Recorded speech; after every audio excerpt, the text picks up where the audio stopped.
Welcome to The Road. The Road is all about asking questions about life and faith and God. But not just about asking questions, about searching out the answers too, even when they aren't always that easy to find. If you're curious about asking real questions, or if you are skeptical about the claims of Christianity, then you're in the right place. Here at The Road you'll find a load of short videos addressing questions that are commonly talked about when discussing God and faith and Christian belief. At The Road, we won't be afraid to admit when there are things that we don't know, and we won't water down the things we think we do. But before going any further, we'd like to share the story as Christians see it. It's kind of the main and the plain. None of the topics discussed here will make any sense without us understanding this common ground called the gospel. Literally, this means the good news.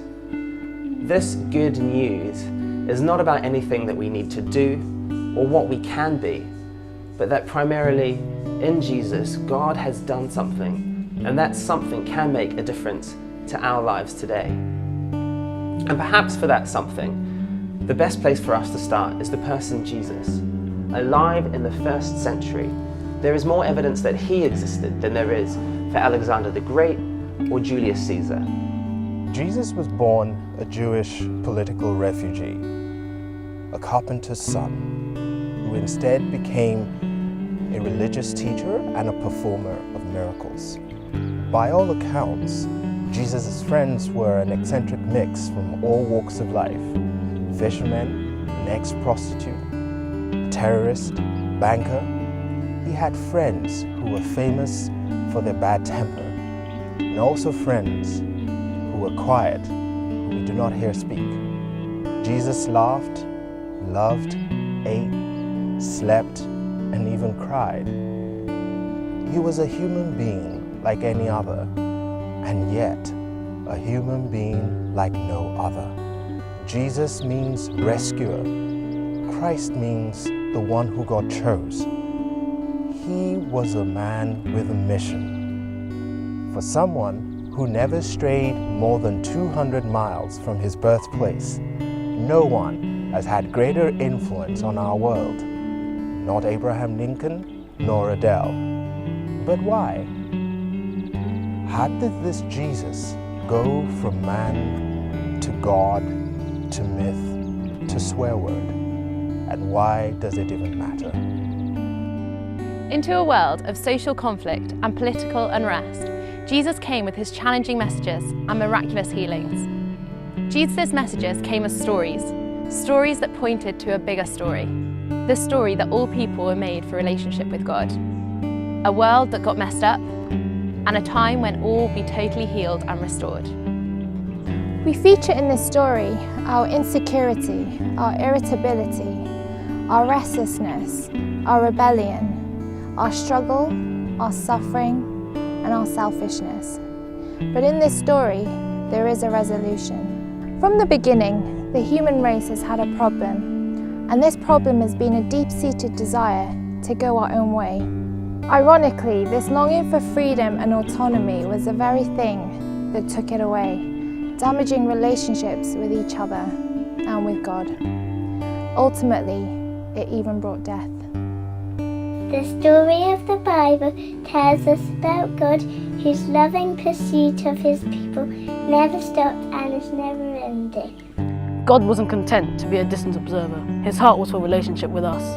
So into this story, one day God himself would intervene. In world-altering significance. And it was as Jesus that God came. Divinity to a cradle.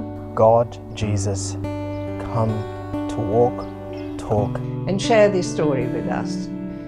Being connected to that design would be the only way that our human experience would make sense. It became soon apparent that Jesus didn't regard himself as a teacher or as a prophet, but he was on a divine mission. And that really challenged the religious leaders of his day and disturbed the social and political elite, so much so that Jesus was arrested, convicted and condemned to be crucified.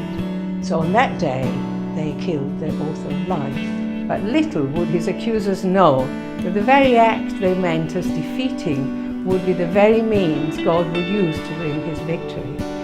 As Jesus hung bloody and beaten on that wooden cross, God, in the person of Jesus, bore every hurt that had ever been inflicted, every hurt that had ever been felt, every wrongdoing, every evil was laid upon him so that he could be forgiven, so that we can be forgiven and brought back into that relationship that God was pursuing. The Bible puts it like this: God demonstrated his love for us like this, that while we were still sinners, Jesus died for us. As Jesus, forgiving those around him, breathed his last, the Roman centurion at the foot of the cross confessed, "Truly this man was the Son of God." There it is, the Son of God dying for us. Pronounced dead and was buried. For Jesus' friends, this was the darkest day in all of history. Who could have imagined that 3 days later, Jesus would rise from the dead? Yet that's what happened.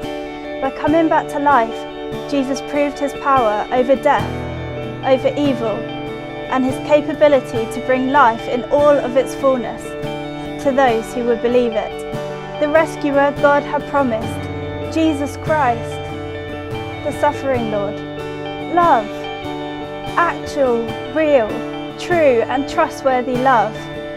And it's from this climactic event, from Jesus' death, resurrection and going to be with God the Father, that God now sends himself, by the Holy Spirit, to be with us, empowered to love and to serve others, and to more and more share in God's heart and mind. In short, God is with us today, making a difference to our lives. This was the gospel to the first followers of Jesus, the good news. As they spent the rest of their lives telling anyone who would hear, there grew the church. And the church from then until now existed to celebrate this good news and to share it with the rest of the world.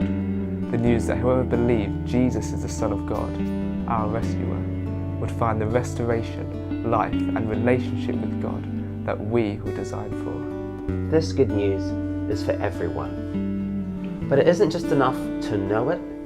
Jesus calls us to live in such a way as reflects this. He calls us to follow him. It was for everyone that Jesus came. No one is too good for this good news. No one deserves it, but God gives it freely, so no one can discount themselves. No social class, Educational background, Skin colour, BMI, Lingua, language, or intellect makes 1 ounce of difference.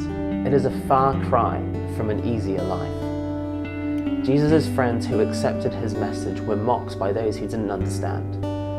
Some were put in prison, and many even were killed. All over the world, Jesus' followers are still suffering in the same way for following him today. But they count knowing Jesus, seeing him at work in their lives, in our lives now, being forgiven of wrongdoing, and looking forward to seeing him face to face as worth it.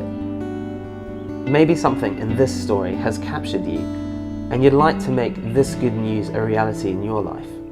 Please click the link below for how you can respond. Maybe you've got more questions you want to explore. The road is full of content that we hope will help you in that journey. One thing we hope is that you won't simply push the gospel to one side as you ask your questions, but instead hold it close. Christians believe that this is the most important life-changing news that you'll ever hear. It is the gospel. It is good news.